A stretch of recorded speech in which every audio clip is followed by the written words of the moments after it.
Welcome students, ambition hub में आपका स्वागत है।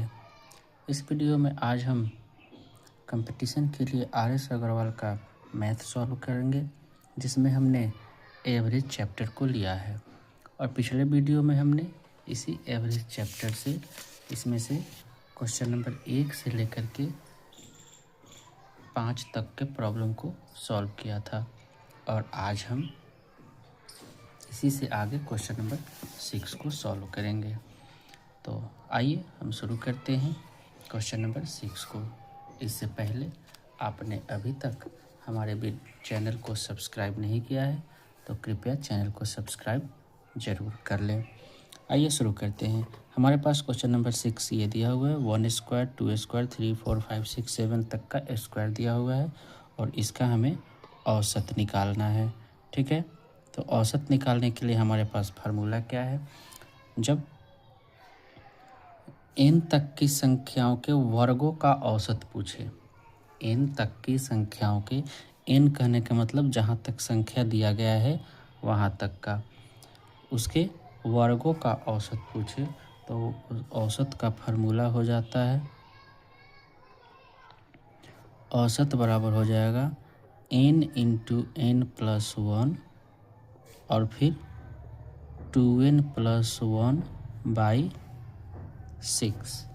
ये हमारे पास फार्मूला होता है एवरेज निकालने का। तो हम अब इसका एवरेज पता करेंगे और एवरेज पता करेंगे तो अब हम इसको लिख सकते हैं। हमारे पास जो n है वो ना 7 हम मान लेंगे, मतलब n इक्वल टू 7 है।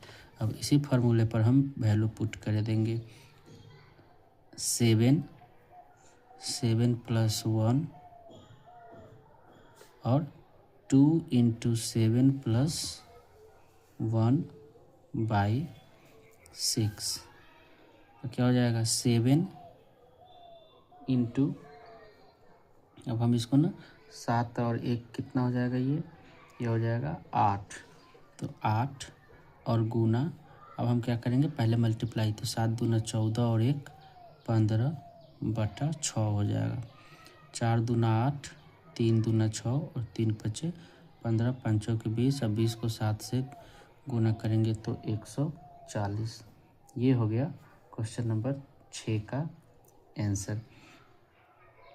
अब आंसर क्या आया, अभी योगफल निकाले हैं हम। योगफल आने के बाद अब हम क्या करेंगे, इसका औसत निकालेंगे। तो औसत क्या हो जाएगा, औसत बराबर हो जाएगा, टोटल सम कितना आया है। अच्छा, यहाँ पे ना औसत लिख दिया गया, योगफल कर लेते हैं हम। ये योगफल हो गया, ठीक है। योगफल हमारे पास 140 आया। तो योगफल 140 अब बटा टोटल नंबर क्या गए, 1 2 3 4 5 6 7 तक है, हमने 7 लिख दिया। इसको अब काटना है, काटने पर आ जाएगा यहाँ 20, यानी इसका औसत हो जाएगा 20। ठीक है, ये है क्वेश्चन नंबर 6। बस इस फार्मूले को याद रखना है कि यदि दी गई संख्याओं के वर्गों का औसत पूछता है और वो संख्या लगातार है तो हमको क्या करना है, पहले इसका योगफल पता करना है, n तक की संख्याओं का योगफल। अब n तक की संख्याओं के योगफल का फार्मूला होता है n इंटू एन प्लस 1 और फिर 2n प्लस 1 बाई 6। n सबसे लास्ट वाले संख्या को मान लिया जाता है और फिर उस पर वैल्यू रख के इसको हम योगफल पता कर लेते हैं। और जो योगफल आया फिर अब जितना नंबर टोटल दिया गया है उससे डिवाइड कर देंगे तो ये औसत हो जाएगा। अब हम क्वेश्चन नंबर 7 को सॉल्व करते हैं। क्वेश्चन नंबर 7 में कहता है कि n प्लस 1 n प्लस 2 3 4 5 इतना तक दिया गया है और इसका हमको औसत पता करना है। ठीक है, तो इसका भी औसत हम सेम तरीके से ही पता कर लेंगे जैसे हम बाकी सब का औसत पता करते हैं, इसमें भी ज़्यादा कोई दिक्कत नहीं है। तो चलिए हम लिखना शुरू करते हैं। तो औसत निकालने के लिए हम क्या करते हैं, सभी संख्याओं का योगफल निकालते हैं। तो औसत बराबर हो जाएगा n प्लस ये वाला सबको ना सम कर देंगे, n plus 1 plus n plus 2 plus n plus 3 plus n plus 4 plus n plus 5 by total संख्या कैगो है, तो 1 2 3 4 5 6 है, तो हम 6 से इसको डिवाइड कर दिए। अब डिवाइड करने के बाद सबको जोड़ेंगे तो n कितना हो जाएगा हमारे पास, n हो जाएगा 1 2 3 4 5 6n, और प्लस हो जाएगा ये 5 4 9 3 12 13 14 और 1 15/6। इसको ना हम इस तरीके से भी लिख सकते हैं 6n/6 प्लस 15/6। क्यों? क्योंकि 6 का LCM 6 हो जाएगा और फिर उसका हम 1 टाइम्स में ये डिवाइड हो जाएगा दोनों, और डिवाइड होने के बाद फिर मल्टीप्लाई करेंगे तो 6n + 15 आ जाएगा, है ना। तो इस तरीके से जो फ्रैक्शन वाला रूल है हम यहाँ पे लागू करेंगे। अब इसमें हम देखते हैं 6 से 6 कट जाएगा, यहाँ पे 5 3 जा 15 और 2 3 जा 6 कट गया। आंसर क्या आ जाएगा, n + 5/2, यही इसका औसत हो जाएगा। बहुत ही आसान है। आप इन दोनों प्रश्नों का स्क्रीनशॉट ले सकते हैं।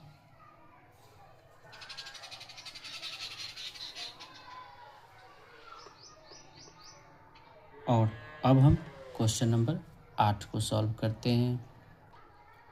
क्वेश्चन नंबर 8 में है कि यदि ABC का औसत m हो तथा AB + BC + CA = 0 हो तो हमें A² B² और C² का औसत पता करना है। तो देखिए यहाँ थोड़ा ध्यान देना होगा कि यदि औसत दिया हो तो हमें उसका योगफल पता करने के लिए हम क्या करते हैं, जितना संख्या होगा उसको औसत से मल्टीप्लाई कर देते हैं। जैसे ABC, इन 3 संख्याओं का औसत m है, तो इसका योगफल कितना हो जाएगा, A + B + C = 3 × m, यानी 3m इसका योगफल हो जाएगा। हम इसी तरीके से और इसी फार्मूले का उपयोग करके हम आगे भी इसके प्रॉब्लम को सॉल्व करते हैं। आइए देख लेते हैं कि इसको कैसे सॉल्व किया जाएगा। तो सॉल्व कैसे करेंगे, हम लिखते हैं A + B + C = 3 × m = ये हो जाएगा 3m। ठीक है। अब हमारे पास दिया हुआ है कि AB + BC + CA दिया हुआ है ना। तो अब AB + BC + CA को हम यदि इसको इस तरीके से लिखते हैं, अब इन दोनों का ना हम क्या करते हैं, स्क्वायर करते हैं दोनों तरफ। तो A + B + C का होल स्क्वायर = 3m का भी होल स्क्वायर करेंगे।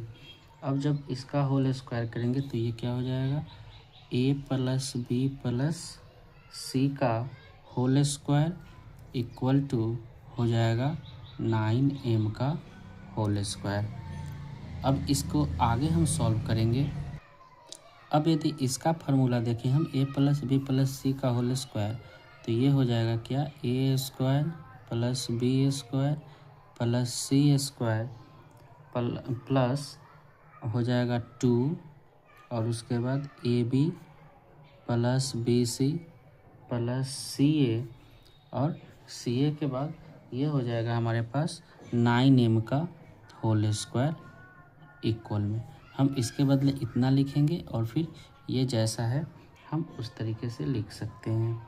अब हम क्या करेंगे, हमारे पास इतना का वैल्यू क्या आ जाएगा, इतना का वैल्यू हमारे पास 9m² दिया हुआ है।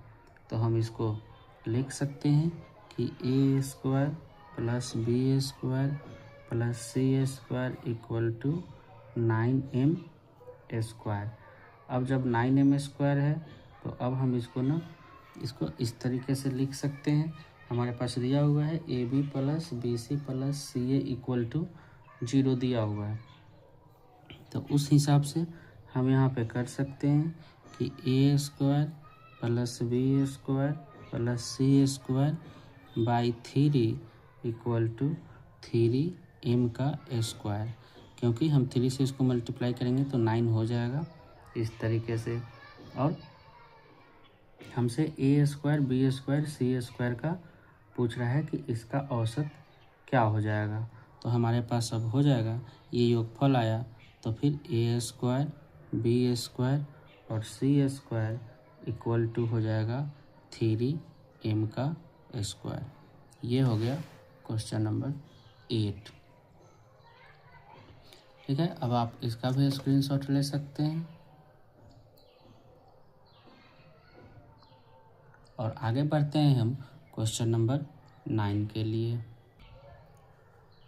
क्वेश्चन नंबर 9 में कहता है कि यदि 4 संख्याओं ए बी सी डी का औसत ए है तो ए बी सी डी और 3a/2 का औसत क्या होगा।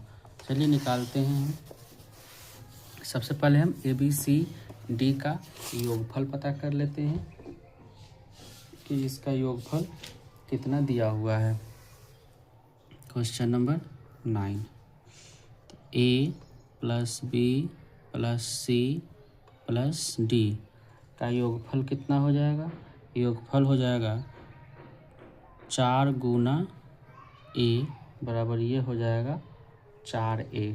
अब हमसे पूछता है औसत कि A plus B plus C plus D और प्लस उसमें पूछता है 3a/2 का औसत।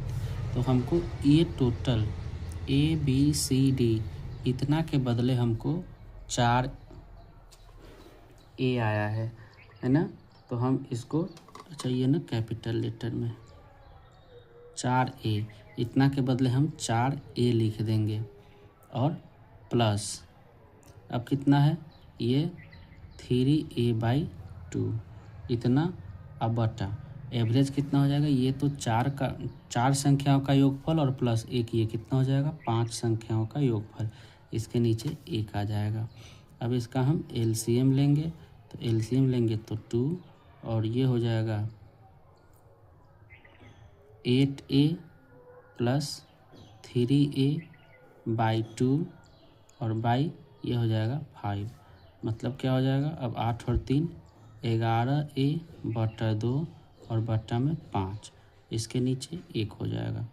11a/2 गुना 1/5 बराबर हो जाएगा ये 11a/10।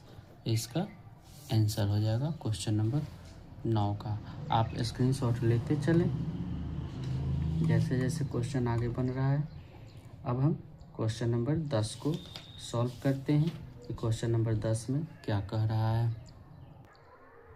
क्वेश्चन नंबर 10 में कहता है यदि ए बी सी डी ई 5 क्रमागत विषम संख्याएं हो तो इनका औसत क्या होगा। अब ए बी सी डी दिया हुआ है, औसत निकालने के लिए हम क्या करेंगे, सबसे पहले जानेंगे कि विषम में संख्या और सम संख्या में कितने का अंतर होता है। जैसे यदि हम सम संख्या लिखते हैं तो 2 4 6 8 ये सम संख्या है और सब में 2 का अंतर है। यदि विषम संख्या लिखते हैं 1 3 5 7 और इसके आगे भी, तो यहाँ भी ना 2 का अंतर है। यानी हमको भी 2 का अंतर ले करके और फिर उसको सॉल्व करना होगा। तो हमारे पास जो संख्या दिया गया है वो ए बी सी डी और ई 5 क्रमागत विषम संख्याएं हैं। तो विषम संख्याओं के लिए हमें पहला संख्या क्या हो जाएगा, पहला संख्या हो जाएगा ए, उसके बाद a+2 a+3 फिर अच्छा डिफरेंस 2 का होता है ना, तो +2 +4 a+6 और a+8 ये उसका डिफरेंस हो गया। 1 2 3 4 5 क्रमागत संख्या है। इसका औसत निकालना है हमें। तो औसत बराबर क्या हो जाएगा, औसत बराबर हो जाएगा a + a+2 + a+4 + a+6 और +a+8 बाई टोटल 5 संख्याएं हैं, तो हम नीचे 5 लिख देंगे। अब इसको जोड़ेंगे तो कितना हो जाएगा 1 2 3 4 5 5a प्लस 8 6 14 4 18 और 2 20/5। इसको हम ऐसे लिख सकते हैं कि 5a/5 जोड़ 20/5। 5 से 5 कट गया, 5 से 4 बार में कट गया, यानी हमको आंसर आया क्या a+4। और a+4 हमारे पास 3 संख्या है, इसको मान लेते हैं a, इसको मानते हैं b, इसको सी, इसको डी और इसको ई मान लेते हैं, है ना। तो अब a+4 किसके लिए है, a+4 सी के लिए है, तो हमारे पास एवरेज हो जाएगा इसका सी। ये है क्वेश्चन नंबर 10 का आंसर। ठीक है, आप इसका भी स्क्रीनशॉट ले सकते हैं।